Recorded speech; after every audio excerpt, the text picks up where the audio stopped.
Anthropic is accusing Alibaba of carrying out what it calls the largest known attempt to copy Claude's capabilities? That's right.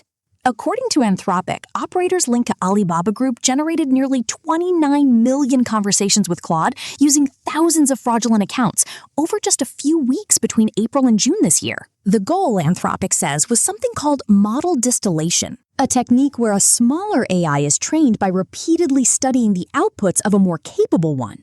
Legitimate when done with permission.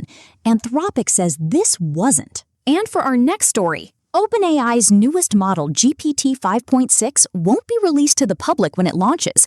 Instead, the U.S. government gets to decide who sees it first. According to the information, the Trump administration has pushed OpenAI to share the model only with a select group of partners during a preview period. Here's where it gets interesting. Earlier this month, the president signed an executive order directing AI companies to voluntarily submit new models to the government for testing before releasing them to the public. If that sounds familiar, it should. Anthropic has been doing something similar, voluntarily. It's the relationship between AI companies and government. The question used to be, are these models safe? Now it's becoming, who gets to decide? Prediction market platform Polymarket has confirmed that hackers stole funds from users after attackers managed to inject malicious code directly into its website. The breach came through a third-party vendor. According to Polymarket, the compromised supplier allowed hackers to plant code that targeted some users' accounts. The company says it has contained the incident and is now contacting affected users and refunding them in full. This is becoming an increasingly common pattern in cybersecurity. Instead of attacking the main company directly, hackers are going after suppliers, vendors, and software partners, because sometimes that's the easier way in.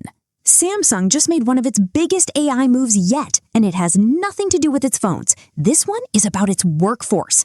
The company has signed one of OpenAI's largest enterprise agreements, rolling out ChatGPT Enterprise and a tool called Codex to employees across every single business division: software development, product design, manufacturing, marketing, all of it.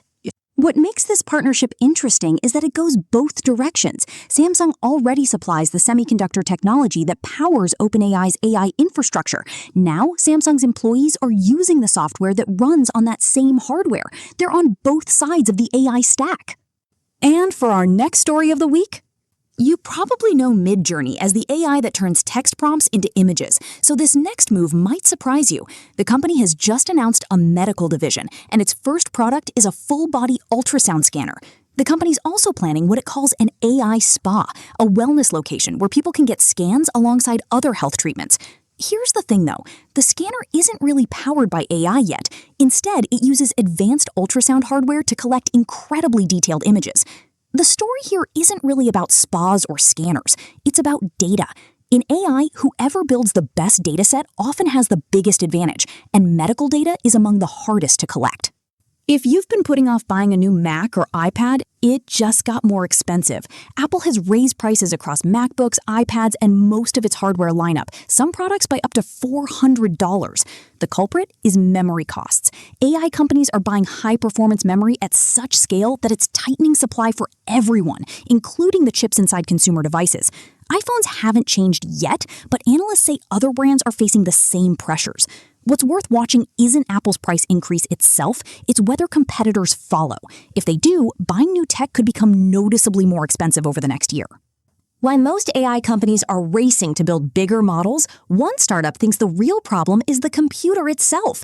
Founded by former Databricks AI chief Naveen Rao, says it's developing a completely new type of processor that could reduce the energy needed to run AI by as much as 1,000 times.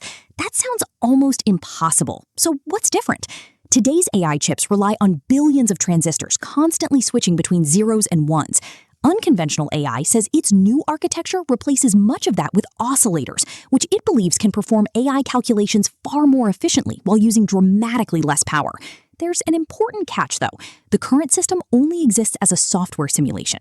The actual hardware hasn't been built yet, so the 1,000 times improvement remains a goal rather than a proven result. I'm Emily, and this is Tech Resonance. Have a great day.